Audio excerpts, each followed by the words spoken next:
Hola Mina. Video kali ini adalah alur cerita anime One Punch Man Season 4 episode 103.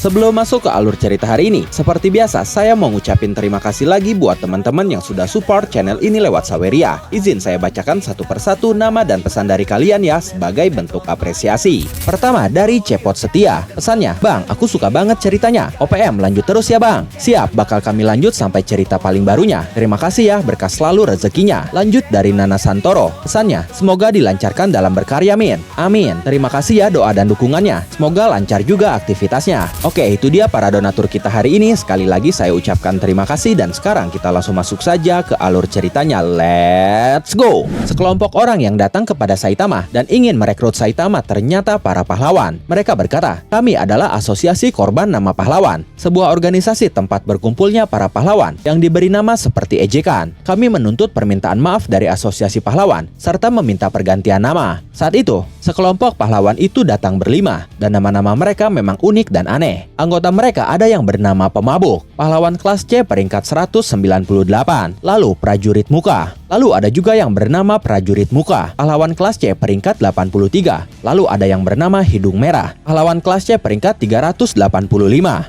Lalu ada yang bernama Dr. Mesum Pendiam, pahlawan kelas C peringkat 160. Dan terakhir bernama si Super Mesum, pahlawan kelas B peringkat 100. Setelah itu si Super Mesum berkata, "Botak berjubah sang, pahlawan kelas A peringkat 39. Kau memiliki nama kuat, bahkan di antara para pahlawan kelas A. Kami sangat ingin kau menjadi eksekutif kami. Mari berjuang bersama." Saitama terkejut setelah mendengarnya, tapi saat itu dia mengira para pahlawan itu adalah pahlawan dari Neo Heroes. Saitama berkata, "Oh, jadi kalian yang digosipkan itu ya?" Dari belakang Forte berkata, "Bukan mereka woi." Kemudian Black Spray menatap Saitama sambil berkata di dalam hatinya, "Kemarin, apakah Saitama membiarkan lolos Amaimax yang berubah menjadi monster? Jadi masih ada kesempatan untuk memanfaatkan celah yang dia buat. Dia sangat kuat, tapi tidak cukup kejam, sehingga monster dengan cukup licik dapat lolos dari Saitama. Tapi, apakah yang tersisa di sini hanya orang-orang seperti mereka? Jika iya, hitung mundur menuju keruntuhan tinggal sedikit lagi. Sementara bibit-bibit baru yang menjanjikan pun sepertinya sudah diambil oleh Neo Heroes."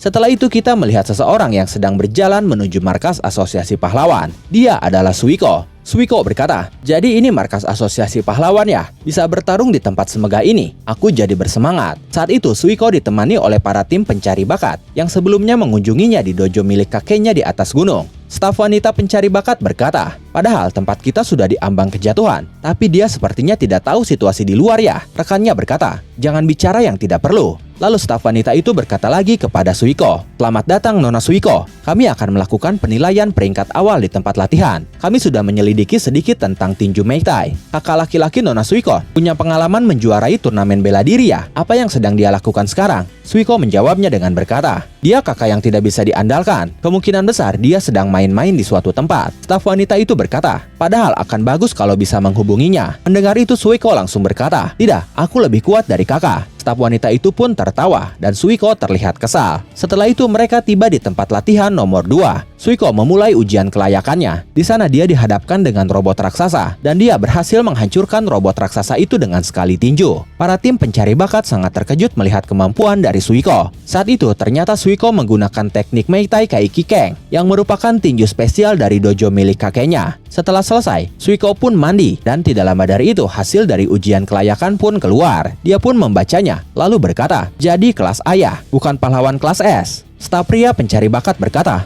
"Kau itu kuat, tapi masih belum mencapai level kelas S." Lalu di dalam hatinya dia berkata, "Tapi usianya masih muda, 18 tahun, tergantung pengalamannya nanti. Dia bisa saja berkembang pesat. Potensi kemampuannya mungkin akan terlihat dalam pertarungan sesungguhnya." Lalu sambil mengenakan jaketnya, Suiko berkata, "Baiklah, Aku hanya harus melakukan yang terbaik mulai sekarang. Aku akan membunuh monster sebagai seorang pahlawan dan membuat kakak yang sedang keluyuran entah kemana itu terkejut. Lalu tidak lama dari itu, terdengar alarm monster di markas asosiasi pahlawan, yang artinya ada monster yang menyerang. Sementara itu, Suiryu sendiri sudah diberikan tim dan target tim oleh Neo Heroes, dan dia terkejut setelah melihat siapa targetnya. Dia berkata, target timku orang ini. Dia bukan monster kan? Staf Neo Heroes berkata, kau harus mengganti rugi biaya kostum. Jadi diam dan jalankan misinya. Saat itu Suiryu masih ragu menjalankan misi pertamanya itu. Dia berkata, kelihatannya dia hanya sedang kerja paruh waktu biasa. Apa tuduhannya? Staf Neo Heroes berkata, padahal dia sudah melukai banyak pahlawan dengan sebutan pemburu pahlawan. Dia bajingan yang lolos dari hukuman penjara di pengadilan hanya karena alasan masih di bawah umur. Membasmi kejahatan yang tidak bisa diadili hukum pun merupakan tugas pahlawan. Kalau dia tidak melawan, buat dia supaya melawan. Mengerti?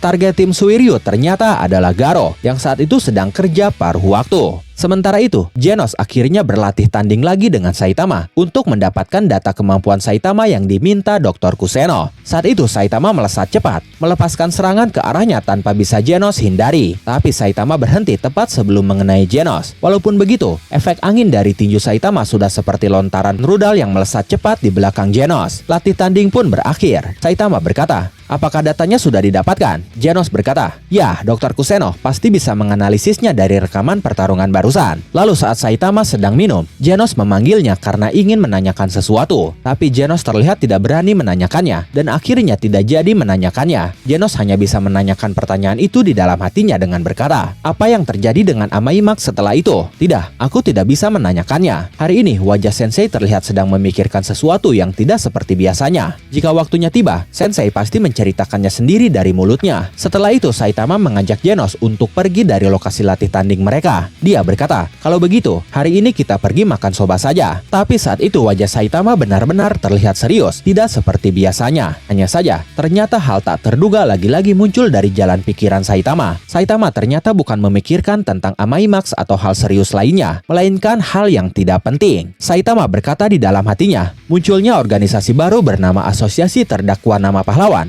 Mulai sekarang, peta kekuatan pasti akan berubah total. Kalau waktunya tiba, aku akan memberitahu Genos juga. Ya, Saitama yang tampak serius itu justru memikirkan para pahlawan kelas rendah yang datang menghampiri dia sebelumnya. Saitama pun saat itu sebenarnya tidak terlalu mengingat nama kelompok mereka. Dia menyebutnya sebagai Asosiasi Terdakwa Nama Pahlawan. Padahal seharusnya Asosiasi Korban Nama Pahlawan. Dan momen itu mengakhiri alur cerita One Punch Man Season 4 episode 103. Baik